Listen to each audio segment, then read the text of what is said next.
think these kids need cats. I think they need discipline. I think they need a slap in the face, because these are the same kids that get a professor fired for being too hard on their way to medical school. These are kids that can't even listen to a conservative viewpoint. They shout out speakers, they chase them off campus, but a cat will make everything better. Guess what? That doesn't work in the real world. Imagine getting so worked up over college students alleviating their stress with cute animals like dogs and cats that you dedicate an entire segment to it on cable news. And that's what Fox did, because cats on campus, they can't have it. They don't want to spread joy. They don't want to help people with anxiety. Now, that was actually from yesterday's episode of Outnumbered. And so what sparked this conversation in the first place? The hosts were discussing probably the most benign study you could ever come across. The study pointed out that while most emotional support animals on college campuses end up being dogs, students and faculty also support the idea of other animals like cats. There are cat people out there who would prefer a cat rather than a dog to kind of, help them out with stress and emotional support. Interestingly, they found that stress levels didn't affect whether people wanted cats on campus or not. Instead, emotionality was the significant psychological factor. The researchers defined emotionality as the opposite of emotional stability, i.e., fearlessness, self-assurance, and toughness. I like that. Toughness. Now, subjects with higher emotionality were more likely to support having cats on campus. I feel like emotionality really resonates with me, and I too would love to have cats on campus. Charlie, get a kitty? No, I like dogs too. That's the thing. I just like animals. He's a little bit cat-like.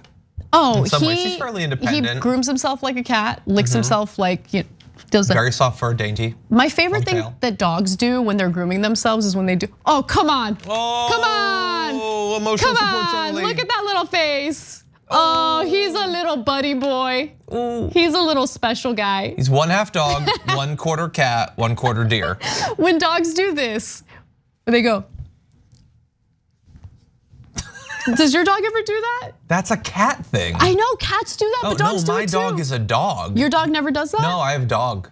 I love when Charlie does that. I die for it. My dog does not clean himself in that way. He tries to chew his paws off occasionally. He's not cleaning anything. He's gonna cause blood to shoot all over the floor if I don't stop him. I think that we should open a business. And I say we because you should provide the seed money. Where all it is, it's a therapist's office, okay? And the kind of therapy that we practice is letting people come in to pet a bunch of cats and dogs. There'll be a cat room, a dog room. That's it. That's the whole business. Yeah. $5 entrance fee. You can be there for an hour. If that was in the area around our studio, I'd go several times a week. Dude, I would quit my entire career to just do that. To roll around in a pile of cats. 100%. That does sound good. As long as I can pay my bills, like with the. No, you're gonna go broke, but it's fine, it's worth it. We should think about it. Anyway, all right, so let's see, normal people, fun-loving people support the idea of emotional support animals, college students feeling better through emotional support animals. Yeah. But not over at Fox News. So let's go back to the insane Fox News cat bashing. Here's how the segment started off. Interventions with cats on campuses may help these stressed out students. I guess the taxpayers picking up their student loan tab wasn't enough, Julie. I love cats, I just wanna say that. And they are comforting, but I mean, quite frankly, if you're in college and you need a cat, but yet you have the anxiety level of a protester where you're out there protesting about everything on campus, then I don't know if you really need a cat. I'm not really sure, but this is just another example of how we are raising snowflakes. Because I mean, if you honestly can't make it in college, then just drop out. I mean, well, although I know a lot of people want to take advantage of the freebies, but just drop out anyway, do us all a favor. I don't think animal rights activists would be too proud of this either. I wouldn't want any college student manhandling my cat. Don't worry, no one wants to manhandle your cat at all. Can we just address like the graphics artist who was on LSD? Because the cat graphic in the very beginning. I need something with cats and then school, man. I put a cat and then graduation. This is Also, okay, look. Well, I have this. I almost feel like this doesn't even warrant a response, but okay, fine, I'll do it. We all engage in activities or have certain things in our lives that help keep the edge off, right?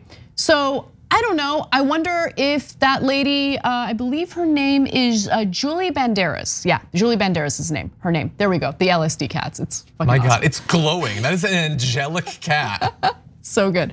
Anyway, I just want to ask the women on that panel, how many of you like to wind down at the end of the day with a glass of wine or some other substance?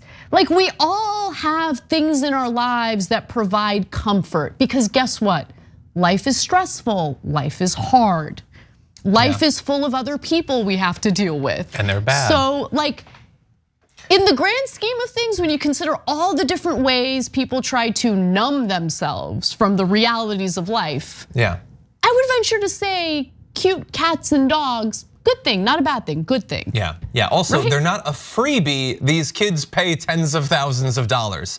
You can't go from talking about how like the student debt is so bad that now they're trying to get it paid for, to also they're just staying in college so that they can get freebies or whatever.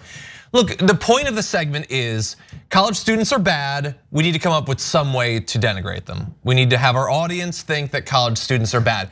And I know that that's the whole thought that they put into it, because those hosts had no idea what to say. That second woman was bouncing from they've got no energy. They've got the energy of the protesters. They're trying to get freebies. I wouldn't let them touch my cats. What about the animal rights people? She had no idea what her point actually was. Oh, it gets better. And well, hold on really fast.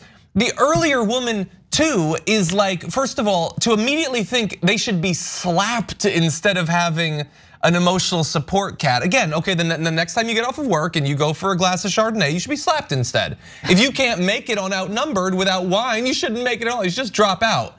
But anyway, yeah, like think about what these people have been saying about kids in school. Okay, they need to be sheltered from literally everything. They can't know that gay people exist, that trans people exist. Don't even get me started on the books. Ban every book, don't let them see anything. Then the second the kids get to college and they're no longer like the good angelic tots anymore, now they're the bad liberal college students, they can't even take a conservative point of view. First of all, you guys have entire organizations set up to identify and fire left-wing professors. So let's be very clear about that. But second of all, so now the kids are supposed to be exposed to things that they weren't familiar with before, conservative things. Before then, every book needs to be banned, literally burn thousands of books. So could they at least decide on what is the issue with kids, that they're too sheltered or that they need to be sheltered from the world as much as is humanly possible? I just think they hate the kids. That's all it is. I think they hate the kids they've been taught to hate.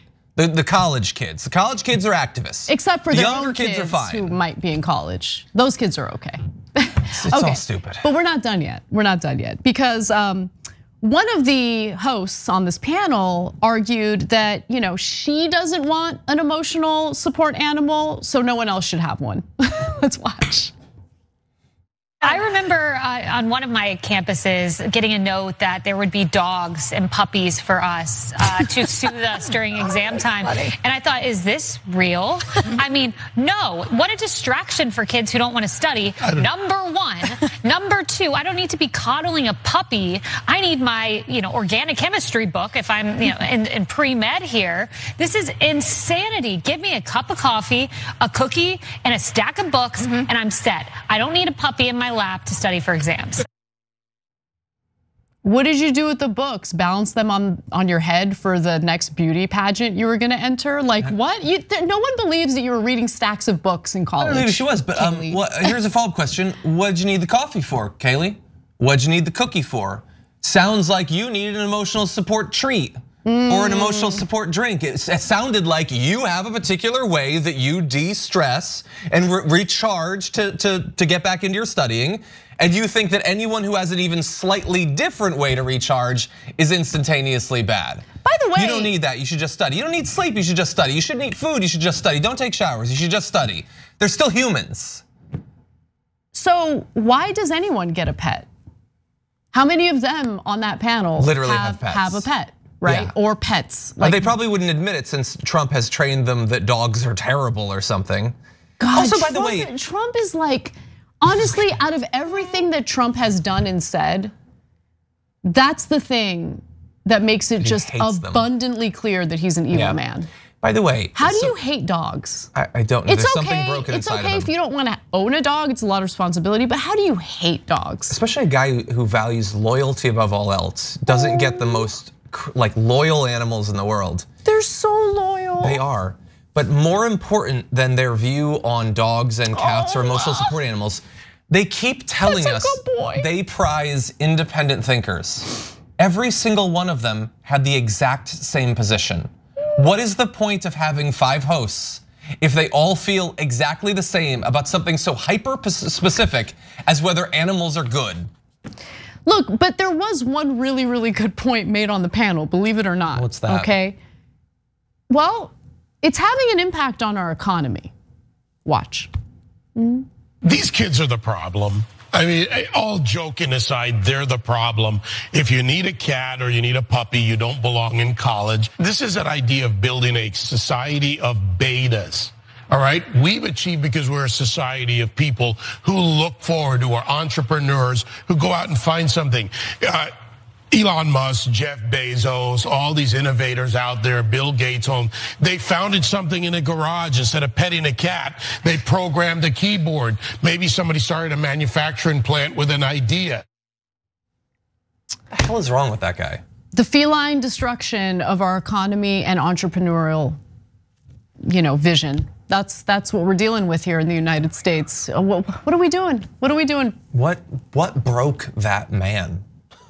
He wants fat cats, not cute cuddly cats. Okay, that's what he wants. Is he trying to imply that liking dogs is feminine now? I don't know. Who cares? He doesn't even know what he means. First of all, and really fast, Elon Musk, I don't know if he likes cats. I don't know if he likes dogs. I don't know if that's his emotional support thing.